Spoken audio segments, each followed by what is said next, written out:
అందరికీ నమస్తే. దయచేసి ఈ వీడియోని నరేంద్ర మోడీ గారి వీరాభిమానులు ఎవరైనా ఉంటే మీరు చూడకురి, మీకు నచ్చదు, మీకు బిల్కుల్ నచ్చదు ఈ ముచ్చట. అందుకోసం ముందుగా చెప్తా, మీరు చూడకూరి, మిగతా వాళ్ళు చూసే ప్రయత్నం చేయరు. ఎక్కువసేపు ఏం చెప్పారు, 2 నిమిషాలు చెప్తా. అయితే 12 సంవత్సరాల దగ్గర మోడీ వచ్చి మనకు ప్రధానమంత్రి అయ్యి, ఈయన దేశ ప్రధానమంత్రి అయిన నాటి నుంచి ఇప్పటి వరకు ఓపెన్ ప్రెస్ కాన్ఫరెన్స్ అంటే ఒక్కటి పెట్టలేదంట. మీడియాని పిలిపించి ఏ ఒక్కనాడు కూడా ముచ్చట చెప్పలేదంట. ఇది నేను చెప్పే ముచ్చట కాదు, వెలుగు పేపర్లు వచ్చింది, డౌట్ ఉంటే చూసే ప్రయత్నం చేయరి. ఎడిటర్స్ గిల్డ్ ఆఫ్ ఇండియా వీళ్ళంట విచారం వ్యక్తం చేస్తారంట. ఈయన ఈ మధ్య కాలంలో విదేశాలకు పోయింది కదా, విదేశాలకు ఎక్కువ ఉంటుంది, భారతదేశం కంటే ఎక్కువ విదేశాలనే ఉంటుంది ఈయన. కానీ ఇప్పటి వరకు ప్రధానమంత్రులు అయిన దాంట్లో ఈయన తిరిగినన్ని దేశాలు ఎవరు తిరగలేదంట. మస్తు ఖర్చు పెట్టుకొస్తాడు సార్. మరి ఏం పైద, మరి ఏమైంది, ఎంత ఇన్కమ్ తీసుకొస్తాడో మనకు తెలియదు, కానీ మస్తు ఖర్చు పెట్టుకొని తిరిగి వస్తుంటాడు. అయితే అక్కడ ఉన్న పత్రిక విలేకరులంట, సార్ నరేంద్ర మోడీ గారు నమస్కారం సార్ అని మైక్ ముందర పెట్టినట్ట. వాళ్ళు ఇంకేం అడగ ముందుకే మనకు ఇది అవసరమా అనుకుంటే బయటికి వెళ్ళి వచ్చినట్టు. అడికెళ్ళి వాళ్ళకి ఏం సమాధానం చెప్పలేదంట. అట చెప్పేసరికల్లా ప్రపంచ దేశాల ముందర భారతదేశానికి పరుగు తీసి వచ్చాడు. పరుగు తీసి ఏం చెప్పలే, వాళ్ళు ఏం అడుగుతారో పాడైపోనని. గసు ఉంటే ఆయన మన దేశ ప్రధానమంత్రి గిట్లా ఉంటా సార్ అంటే ఈయనకు ఎక్కడ వచ్చినప్పుడు బయటికి వెళ్తాడు. మళ్ళీ ఈయన కొన్ని సమయాల్లో బయటికి వెళ్తాడు. బయటికి వెళ్ళి ఈయనకు నచ్చిన ప్రకారంగా ఈయనకు ఏదైతే దోస్తుందో ఆ రకంగా మాట్లాడతాడు. అంతకంటే ఎక్కువైతే మాట్లాడు, జాతిని ఉద్దేశించి ఏదో ఒకటి మాట్లాడతాడు. ఆయన బుద్ధి పెట్టినప్పుడు బయటికి వెళ్తాడు.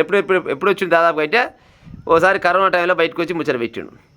ఆ తర్వాత నోట్ల రద్దు విషయంలో వచ్చిండు, బయటకు వచ్చి ముచ్చట పెట్టిండు. ఆ తర్వాత నిన్న యుద్ధాలు అయినాయి కదా, యుద్ధాల విషయంలో వచ్చిండు, ముచ్చట పెట్టి పక్కన లేకుండా పోయిండు. ఈయనకి ఎప్పుడైనా పెట్టాలనిపిస్తే ఇక ఆయన ఒక 4 కెమెరాల ముందర పెట్టుకుంటాడు. ఇక ఆయన నచ్చిన కాడికి చెప్తాడు. ఆ ముచ్చటిని జనాలకు ఇచ్చి పెడితే ఇక అదే పోతుంది, అంతే లెక్క. అంటే మీడియా ముందరికి వస్తే ఏమడుగుతారు? 15 లక్షల ఉద్యోగాలు అడుగుతారా?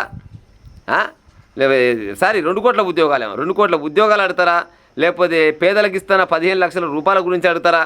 లేకపోతే బేటీ బచావో బేటీ పడావో అనే ముచ్చట అదంతవరకు వచ్చిందని అడుగుతారా? రైతులకు సంబంధించిన ఏమైనా విషయాలు అడుగుతారా అని ఈ అన్నిటికీ ఈయన సమయమే ఇయ్యాడంట. ఎందుకు ఇయ్యాడంటే, నా ఇష్టం, నేను ఏ రాష్ట్రంలో అడిగి పెట్టినా గెలుస్తున్నా.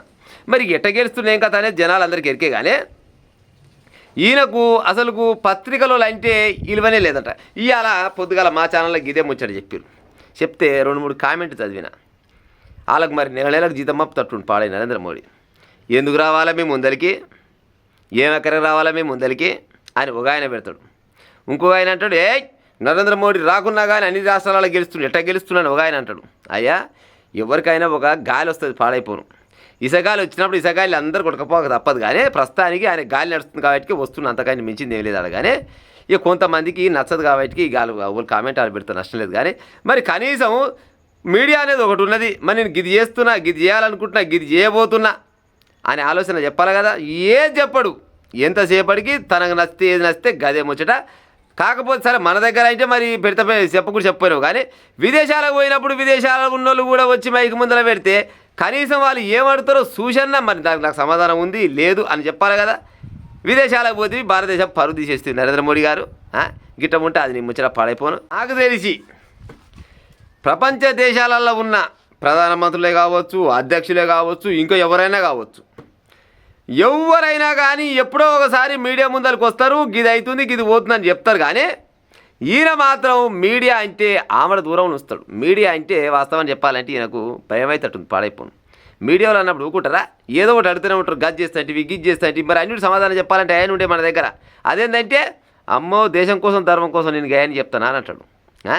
మరి ఏ దేశం ఇప్పుడు చాలా కంట్రీలు ఉన్నాయి కదా మన ప్రపంచంలో, మరి అన్ని దేశాలలో ఉన్న కూడా గినెలెక్కని అనుకుంటుండొచ్చునా, ఎంతో కొంత బయటకు వస్తున్నాడు కదా. ఈయన మాత్రం బయటికి రానియడం ముచ్చట. కాకపోతే అన్ని దేశాలు తిరిగి వస్తుంటాడు. వాయ్యా, మన దేశంలో ఉన్న మీడియాకు మీరు టైం ఇవ్వకుంటే ఇవ్వపోయారేమో, కానీ కనీసం పక్క దేశం పోయినాకన్నా వాళ్ళని గట్టిన ముచ్చటాడితే చెప్పే ప్రయత్నం చేయి. వాళ్ళకి నచ్చిన రకంగా రాసుకొని మన దేశ పరువు తీసినది చేయొచ్చు.